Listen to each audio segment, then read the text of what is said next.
If you're struggling with the ILS and the force test, this is the video for you. I'm gonna go over 4 tips and tricks that I give to everybody in order to decrease their time that it takes to get this component done. My first one is going to be bag holding. Now, most of you know that you can carry on the shoulder, you can carry out front, or you can sandbag here. The best one for me that I find, and you get the most forward projection out of this one, is going to be that frontward carry. So you're gonna get into that position, right? You're always gonna try to be actively going forward in your projection of your steps, and that is what it's going to take in order to get a little bit more speed on it. With that being said, the other part of it is the distance and pickup. When you go to lift the bag, you don't have to lift all the way to the shoulder. You can just, as you're pulling, go right to that mid center, like right underneath your sternum, and keep trucking on. Okay, so remember, in this case, you are only allowed to speed shuffle at most with the ILS. So that is my second one, is that you got to speed shuffle. You are going to minimize the time it takes to get around there and back unloaded, but it's just what it takes to drop your time, right? Whether you do the long strides like so, or you do, like for a guy like me to do strides, as many strides as I can possibly, you have to at least try to shuffle or do a granny shuffle at best. The third tip is that you got to be tight on your cone turns. So when you get around there, you don't want to take too much time. You don't want to really swing it around right. You want to brake a little bit in order to go a little bit faster. So you come in, you come tight to that corner, and I'm going to show that right here. The other thing with that tight corner and pickups is that in transition, you're going to come up, you're going to either grab by the pigtail or grab by the top of the bag loop, and you're going to swing yourself and pull it. So use that momentum, and when you go to pull, now you're pulling to just so, right? Opposed from when it's down, you're picking it up and you're trying to get it to your shoulder. See how much time that takes? Is that you got to run during the unloaded portion. If you want to make up time, that is the best time to do it, is you got to give it a sprint.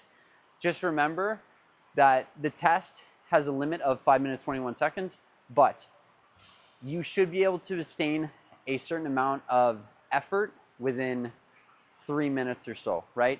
If you need extra help with that, work on some anaerobic interval training or something like that to get better. Hope those tips help. All right, so now I'm gonna give an example of what it takes to do exactly what I said in those tips. So we're gonna start ourselves off. We're gonna say 3, 2, 1, start. So grab me your bag, you're gonna go up in that position. Nice speed shuffle. Remember, we wanna stay nice and tight to our corners. So we're slowing down a little bit and we're carrying on. Now at the halfway mark, I'm gonna start to transition so that I'm placing my bag, touching the line still, and then comes to the unloaded portion of the ILS, you've gotta run. If you wanna make up any extra time, sprinting during the unloaded portion is what's gonna get you that extra couple seconds to get into a new incentive bracket. And continue going on.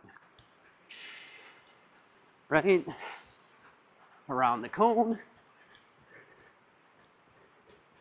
Moving forward. Transition. So when we're in this position of carrying it, what we're gonna try to do is you're gonna try to grab the strap, or you can even grab the pigtail and let it flop down, and so that the shoulders of the bag are over. The pigtail can generally be over the line, but the shoulders of the bag cannot. So you must be very precise with how you do it, but also making sure to step on that line first, but not going over the line, right? Step on that line, keep yourself in the course so that you can pivot off that foot and go right back into your unloaded running portion. Positioning, bag down, and go. To sum it up, those are the 4 tips: bag holding, speed shuffle, tight cones, and tight pickups, and running during the unloaded portion. Make sure that if you need extra help, do some aerobic capacity training so that you can build up the tolerance, so that when that fatigue hits, it may be a little bit more delayed, opposed to having it hit at like the 2-minute mark when you're just trying to give it as best you got. If you like this content, feel free to like, comment, subscribe. If it's on Instagram, comment what's your weakest portion of the force test, and I will try to help you out.